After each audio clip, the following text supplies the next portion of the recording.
Welcome to the Craft and Character Podcast. Steve Carter here, in association with my good friends at Preaching Today and Food for the Hungry. I bring you a podcast that hopefully helps you get better at the craft of preaching and teaching and communicating, while always ensuring that our character leads the way. I love this podcast because I get to talk with very, very fascinating and interesting preachers and thought leaders. And every once in a while, some name comes across my desk, or I will hear mutual friends start raving about another person that I've never met. And I just get curious. And today's interview is one of those. I'm excited to introduce you all. Many of you I know probably follow her on Instagram. You've probably read stuff by her. Her name is Kayla Craig. She's a former journalist, but she's an author. She's has a book coming out called Every Season Sacred. These reflections and prayers and invitation to nourish your soul and nurture your family throughout the year. And I'm so excited about this conversation. And I think for many of us as pastors who know that child dedications are coming, who are trying to figure out resources for our own selves to parent our kids well, but also for a resource to give to the parents so that they can really be shepherding and forming and shaping and nourishing their kids' spiritual lives in the right ways. And so this conversation is going to go in multiple places because as you're going to see in a few moments, Kayla is a deep, deep soul. But without further ado, Kayla Craig, thank you for joining us on the Craft and Character Podcast. Thank you so much for having me. And thank you for that very gracious introduction as well. I'm excited to be here. Well, give us a little history, because you used to be a journalist, and how did you make that shift into kind of the spiritual formation realm of writing, and then also specifically around family and parents? Yeah. Well, I, have a background. I worked in the magazine publishing industry. I worked at a newspaper where I was covering business. I have done a lot of different types of writing. So writing has just been kind of a way I process the world. It's kind of where I'm able to enter into curiosity. I feel like that's always been a deep, deep value of mine. And when I first became a mother, my husband and I adopted our son, and he was 1 year old. And I realized I needed to really prioritize being with him. And so I stepped away from my position at the paper and started freelancing. And as I was freelancing, I was realizing kind of the spiritual implications of parenting, of raising a child when I barely had anything figured out, myself. And my husband's a pastor, and we just kind of started going down a journey of what do we believe and why do we believe it? And this was kind of in the heyday of when everybody was blogging. And so I thought, well, I like to write and I'm thinking about these things, so why not start a blog as well? And that kind of became my own, almost like public journaling, right? As I'm experiencing the world. And so I was still doing this professional writing, but then I started bringing in kind of my own wonderings and my own reflections. And of course, as writers now, you look back and it's cringe. Or maybe as pastors, you look back on a sermon 10 years ago and you think, I would never preach that today, right? But, it's all part of the journey. And I wasn't the person 5 years ago that I am today. And I don't want to be in 5 years from now the person I am today, right? So it's a constant growing and learning, but that's kind of how I kind of came into this realm. And you've got an Instagram account that I think is one of the best to follow. Talk about that, because did that just come out of the whole blog world? It was Instagram's building, but that, I feel like that whole account is a must follow for any parent, but for any pastor, just to see the stuff that you are creating and curating and writing. Talk about that.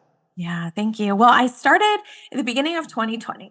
And I was thinking, oh my goodness, the world is a dumpster fire, not knowing what was about to come down the pipeline with a global pandemic and a racial justice awakening and all of these different things. I was just like, everyone I know is so exhausted, is so tired. we want to pray, but we have zero words. And I had been really drawn to shared prayers and liturgies because we have a daughter who she has Down syndrome, and she is such a delight and has a lot of disabilities and medical needs due to a seizure disorder. But when she was 3 years old, she was very sick, and she was in the intensive care unit, and she just kept getting worse. And I wanted to pray. I'm a writer. I work in words. My husband's a pastor. He works in the spiritual realm.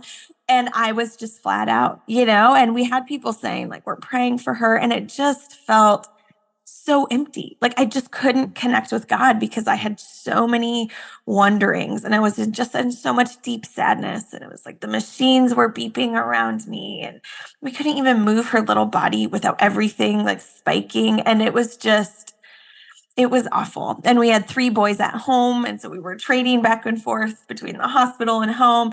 And in a night of just deep exhaustion, it was my time to be home with the boys and try to have some semblance of normalcy in such hard time. And I went to my mailbox, and there was a little book of prayers. And I had just received it because I was podcasting at the time. And, you get some media books early. And I was so exhausted. And I just opened the book, and there were these short prayers. And I was like, well, I don't have the words to pray, but I'm going to borrow somebody else's. And I feel like that was a lifeline for me in a time where there was so much doubt and so much grief and so much unknown. And so she, by the grace of God, did get better, and she's still with us. But I have held on to those prayers, and I have held on to the prayers of others. And it really was an invitation for me into not only liturgy, but as my faith was kind of growing, I felt myself drawn to the church year, to the liturgical calendar. And so I thought, well, you know what? I am just going to share some prayers. And I really didn't have a big plan for it. And I just started sharing them. And then other people started saying, you know what? This is kind of helpful for me. I'm going to share it, or I'm going to save it. And then it just kind of grew into this community. And, when I write a prayer, I want to write it for your actual life. I don't want to write something that feels aloof or feels like it's not relevant to what's actually going on in the world, what's actually going on in your heart or in your home. And so I wanted to bring some of that journalism background back into my writing, right? That deep curiosity, that understanding that the way I see the world is not the way other people see the world. So I started talking to other pastors, other parents, other people that were just in the thick of it, and asking, what was your experience with this? Looking back, what do you wish you would have had? What words would have been helpful for you in this season of life or whatever? And so anyway, that ended up turning into a book, To Light Their Way, which is a collection of prayers and liturgies for parents.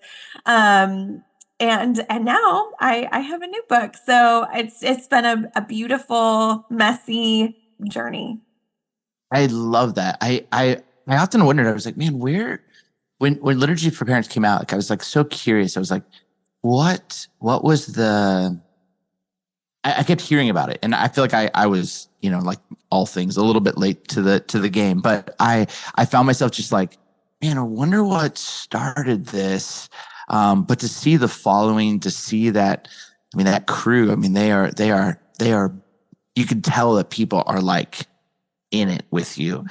I'm curious because, as pastors and preachers, you're married to one, you have a gift of writing prayers that really resonate with people in so many different walks of life.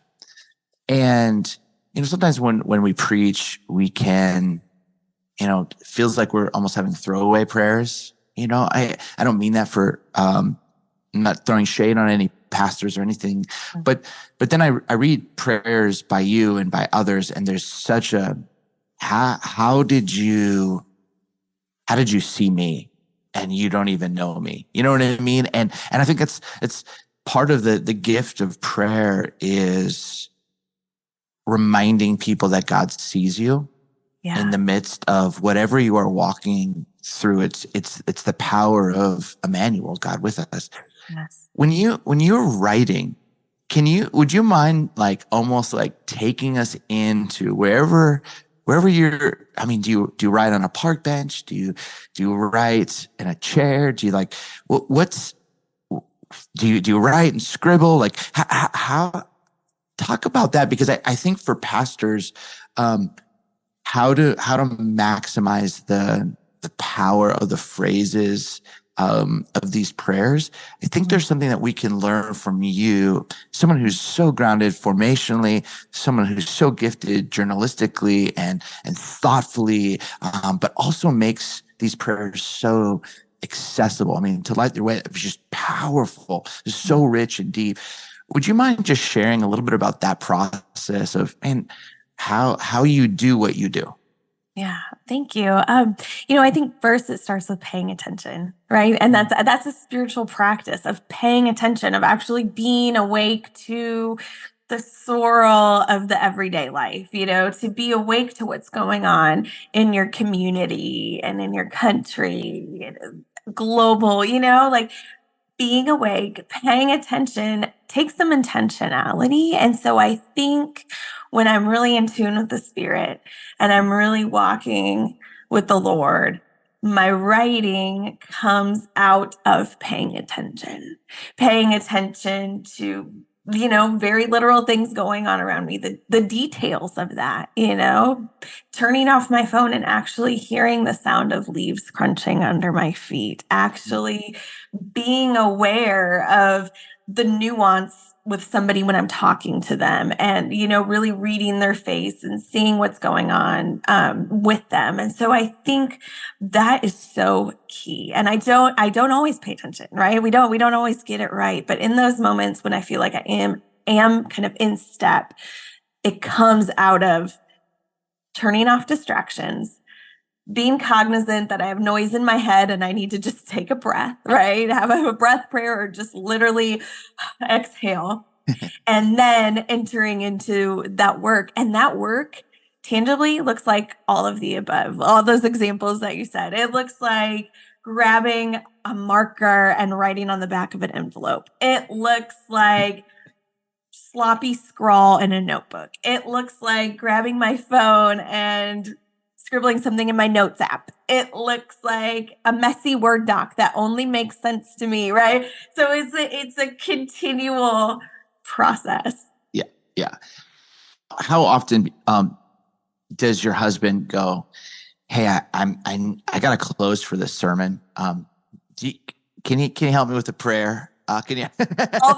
all the time, we're always like, anything can be an illustration, anything can be, fodder for writing. And so there's oftentimes it's Saturday night, he's finishing up a sermon, he's at our kitchen table and he's like, do you have I need a story that's specifically about this, or, I need it. So we're always bouncing things off of each other. Well, I think what's amazing is, the phrases that you've used, pay attention, spiritual practice, curiosity. You talk about in every season sacred, just the sense of intention, and how important that is. As you think about this next book, and your hopes, your desires, you've written this book to help parents be nourished. You've written them with kind of ways to be intentional with their kids. But what's your desired hope for every season sacred? Yeah, I think there are so many people who are raising kids who are deeply weary. And maybe they are weary of just faith in general. Maybe they're weary of a hard experience they had at church. Maybe they're weary because they're just deeply exhausted. And I wanted to create a resource that is not another to do, is not another how to, but is like a deep exhale that really comes alongside you and doesn't diminish your experience as a parent, but also as a neighbor, as a friend, as somebody who is journeying through life and trying to, experience God and walk with God, but also has a lot of doubt and wondering. So I want this gift to feel like something that really meets you where you are and cares for you, because people that are parenting are often pouring out a lot for everyone else, and that's the same as people in ministry too, right? And if we don't care for our own souls, how are we going to expect to pass on a vibrant, healing faith to our kids with our families so that we can go out and work for the flourishing of all people? Yeah, that's so beautiful. And, I have a 15-year-old and a 10-year-old, and I didn't really grow up in a Christian home. My parents came to faith later in life, and then you're kind of set to, as a pastor, to raise, with my wife, 2 kids, but not necessarily having like this map, and not necessarily having this is how to actually do that, because you're kind of sometimes working off your experiences of what to do and what not to do, and not necessarily having a bunch of resources that I felt like, oh, this is some ways at which I could experience that exhale, but also be able to be forming my kids in the right stuff, in the right ways. Yes. And I think there was a lot of, get them to do this or how to, or all, but, and in some ways it was helpful, but it didn't feel as deep, as sacred, as weighty as I think I wanted it to be. And I think that's what's both drawn me to your work, but also frustrated me, because I'm like, where was this 10 years ago? But just in all honesty, I think that what you are, really helping parents do is not just have another thing to do, but the ways at which you're writing to like give them a moment to have a breath prayer, give them a moment just to exhale, give them a moment to see what's within them, and then be able to go out and really just pour in, but pour in with not out of exhaustion, but pour in from a place of depth and realness. I'm really excited. And I told you this earlier, like we're going to be doing some child dedications this fall at Forest City. And I've been really just praying through like, man, some resources, because I think your example is spot on. I think so many parents these days are feeling so weary, and realizing like, man, I want to be able to give them something that's going to be good for their heart, good for their theology, good for their kids' formation. And, yours and Meredith Miller, who's a mutual friend of yours and mine, your 2 books are what I'm going to give to each parent. And I have this thought, like, for most child dedications, you have parents who are starting, their kid is, 3 months, 9 months, 18 months, in that realm. I thought maybe we could just spend a moment, just talk through like some of those stages. You have 4 kids. If I'm a parent and I'm in the 24 months or less, how do you see this resource, Every Season Sacred? Because when I think of that title, Every Season Sacred, I think of the newborn stage season. I think of you dropping your kid off at half day school, which is like by the time you get home, you got to go right back and pick them up because it's half day, but it's really not. Like every season though, it's sacred. How do you see this resource used in those first couple stages of and seasons of life? Well, when I wrote Every Season Sacred, I thought of it as kind of like drag and drop, right? You kind of pull and grab and borrow what works for you. Your family best. If you have toddlers, you're going to want to use there's always connection questions for each week of the year. So pull one and use your own words, but use that as inspiration, right? Like, let me do some of the heavy lifting for you, and then you use it in the way that works best for you. So maybe you're not even gathering around the table having this thing, but you flip through and you find this is the question we're going to talk about on the drive. Or you know what I mean? Or you know what? Maybe you are in a season of exhaustion because you have a newborn and all you can do is grab the breath prayer for the week. And it's an inhale and it's an exhale. And it's just one thing to help you take a breath. Remember that as you're pouring into this child, God is pouring into you. You are a beloved child of God, so whatever age or stage you're in, from pregnancy or adoption all the way to your kids going off to college, I think there is going to be a resource in here for you every week. And it might look different. And there might be weeks where you just don't have any margin at all. And another week where you're like, a lot of these questions, these open-ended conversation points are really giving us something to talk about, and they're deeply faithful. And sometimes they come from a particular verse, that they don't always, so you can really make them what you need and what would serve you best in the season of life that you're in. And there are, in each week, it kind of journeys through the year. There are no dates. I know that can feel really stressful for me and for others to have dates or checkoffs. There's nothing like that. But as you journey through, each week has 2 versions of prayers. So there's one for younger kind of ages and developmental stages. It's simpler language. It's short. You can pray it together. Maybe at the end of the day or in the morning, you can read it and say, we're going to pray together. And then there's a prayer that's a little more liturgical, a little more poetic, a little deeper in kind of our reflection. And you can kind of pick and choose through the week what works best for you and for your family.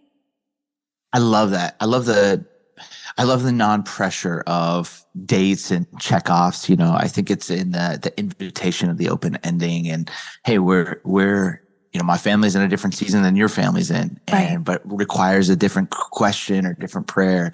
I love that so much. I'm curious for you. What does it look like in your family? The 6 of you. How are you tend to be? And again, obviously, like you said, every season's sacred. It's different. But in this season right now, going back to school, kind of getting in the rhythm of fall ministries, kicking off at the church.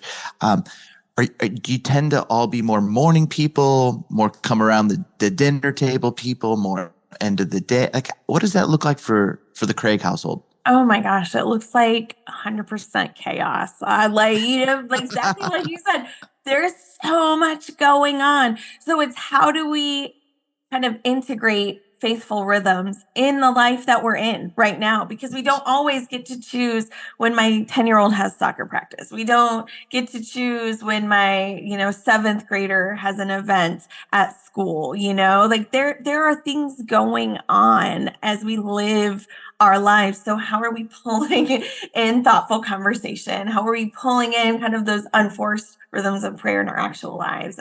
And for us, it's not every day of the week that we get to sit down and have dinner. And it might be McDonald's from the drive-thru. It might be pizza or like a easy tacos or something. But I do try to have a thoughtful question for them. And sometimes, a teen is not going to answer that question. Yeah. And that's okay. But it gets me reflecting. It gets my husband reflecting. We share, we're growing together, we're journeying together. And sometimes kids have the most thoughtful answers to these open-ended conversations of, even something simple like, where did you see God today? Where did you hear God at school or at work?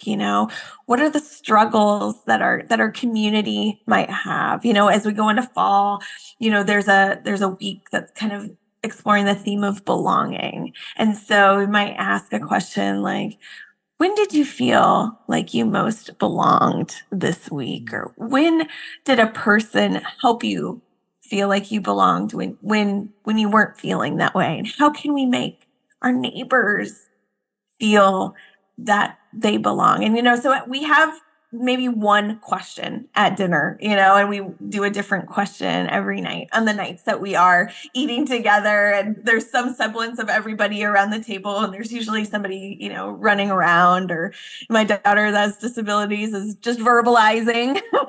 So, but I think that is every season sacred, right? This is the season of life that we're in. And you know what? God is with us in all of it. God was with us when they were tiny. God will be with us when, they're looking at college. So, yeah. Yeah, no, I love that. I often will say, like, kids are very perceptive. They're just not always the best interpreters of reality, and it's like, but what they perceive is the stories that they create.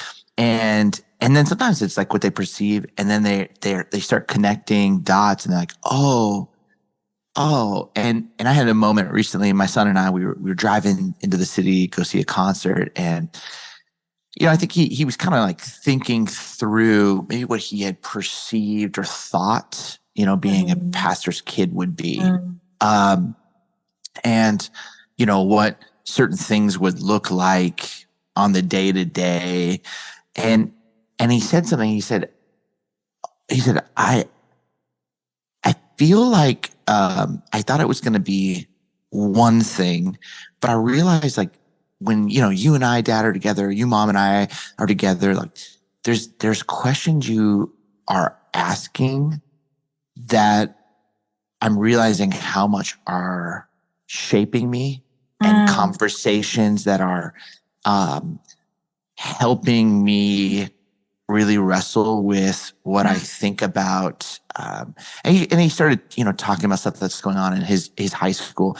And it hit me, was like, wow, as a parent, and I thought it was like, all right, I got to make sure I got this Bible study, and I got this, like, you feel like this almost pressure of, it's got to look like this, and this. It's so refreshing, though, to hear how, from soccer practice to, we don't even have every night eating dinner together, but the intentionality along the way, the question for the car ride to school, the breath prayer before the bed, like the in the season that you're in, to be able to identify, here's where we're at right now. There's no shade, no shame, but now I can be intentional here. But I think sometimes the weariness comes from, I can locate the season I'm in, I just can't locate the right question to ask, or the right prayer to pray. And that's where a guide like you, I'm just saying, is like, you are lighting pathways for people to have deeper connection with their kids, deeper connection with their creator, deeper belonging as a family unit. And I'm so excited about every season sacred, because I think, it's not just for the kids. It's for the nourishment of those parents' hearts, minds, but also it's a tool to even create greater connection. Pastors, I'm telling you, if you have a kids pastor, you should buy this book for them.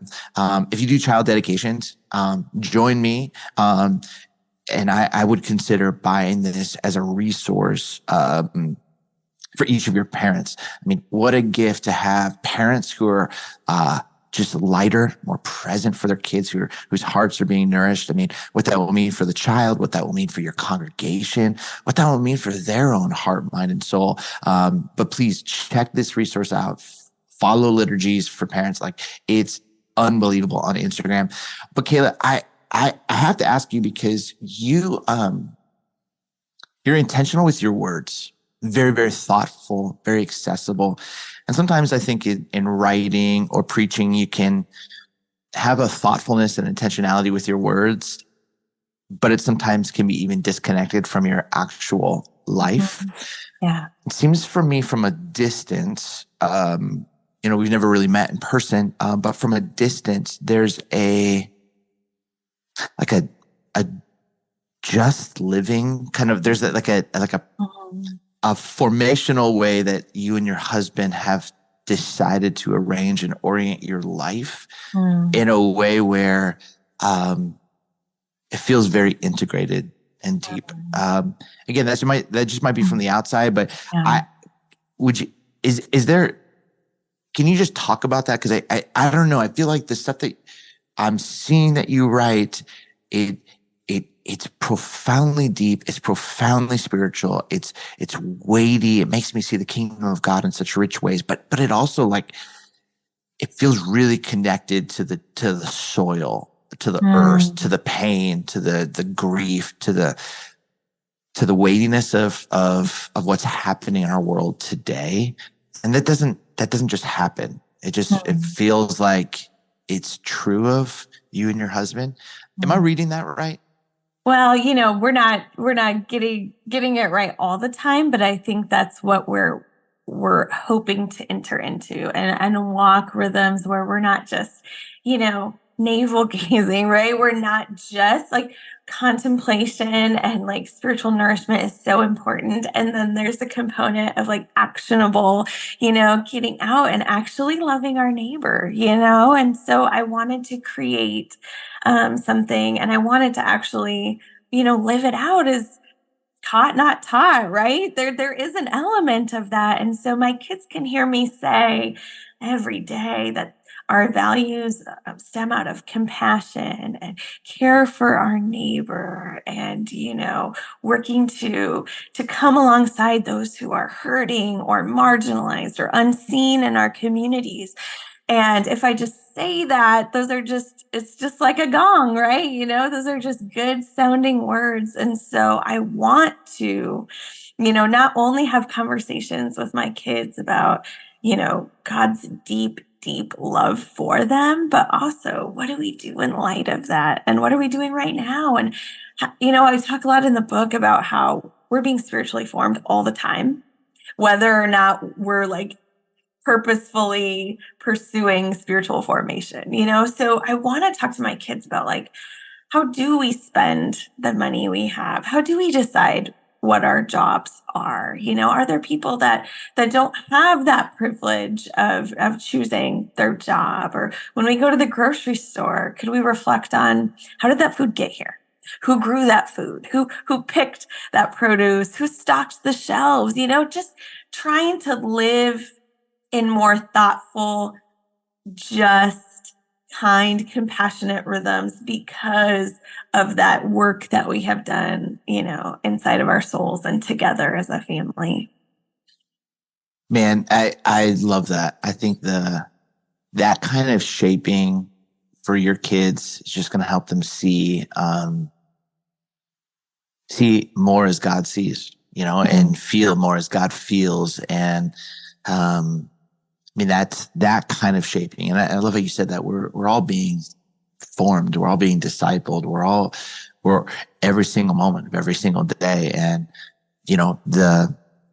as Eugene Peterson says, our geography is our theology, Yes. like there's like this, the So topography, it just like where you live, there's something that you're going to learn. You're going to see the strongholds of culture, the enemy. You're going to see opportunities for breakthrough. You're going to see all of this stuff, but how you choose to engage that. And again, just from the outside, the ways that you and your husband have arranged and the prayers that have come out of that and the life that's come out of that from people I deeply respect who like talk about you all.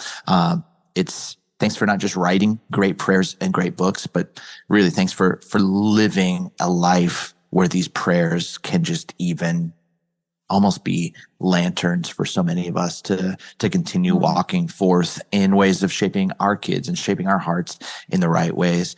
Kayla, where can people find you online? Yeah, I'm online everywhere. And also just thank you for being so generous and so gracious. We're all figuring it out. And so thank you for that. I'm at kaylacraig.com. That has links to all my books. You can contact me on Instagram, Liturgies for Parents. And then from there, you can find my personal Instagram where I kind of share glimpses of our life together, Kayla_Craig. But I have a newsletter where I kind of send care packages out, is what I call them, to kind of nourish your soul. And so, yeah, it's great. There's so many hard things about the internet, but I also love how it connects us and helps us find each other in ways we never would have gotten to do before. So, yeah. Yeah, that's awesome. Well, friends, seriously, September 19th is when this book, Every Season Sacred, drops.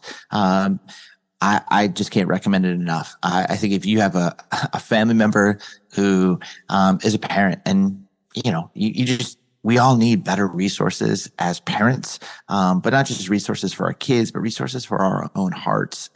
Maybe you're going to do a child dedication in the coming weeks, and this would be an amazing gift. But I also think, like, hey, for parents who are in small groups, this actually might be something to be reading together. And dads, like, I think if you see these prayers, one of the hacks that I think Kayla gives us are questions. And some of the stuff that I think that I really, really love is to snag great questions. And then I put them in my phone in the notes app. And then when I know I have a 5, 10, 20-minute drive with my 10-year-old daughter or 15-year-old son, I look through and, what would Kayla do? And then I just like ask that question, or, but it opens up conversation. And all of a sudden I'm like, man, it was just a little bit of intentionality with an incredible tool, with an incredible like resource. And what it did was it gave me opportunities to connect with Mercy, my daughter, or Emerson, my son. So I'm telling you, moms, dads, this is an incredible resource. Preachers, incredible resource. And Kayla, thank you for who you are, and many, many blessings to you. And friends, thanks for tuning into the Craft and Character podcast.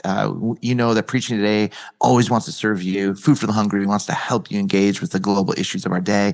If there's ever any way that I can support you, please don't hesitate to reach out. But I'm gonna throw a little bit of a curveball, and I'll see if Kayla can maybe do this. I've done this every once in a while, but I just was thinking, gosh, it'd be awesome if Kayla maybe had a benediction nearby. I can see she's at her desk, but like if there maybe could be a blessing or benediction or a prayer that she might think that she could close out this episode. You can tell that I never give my people I'm interviewing questions. I always just want to see where the conversation goes.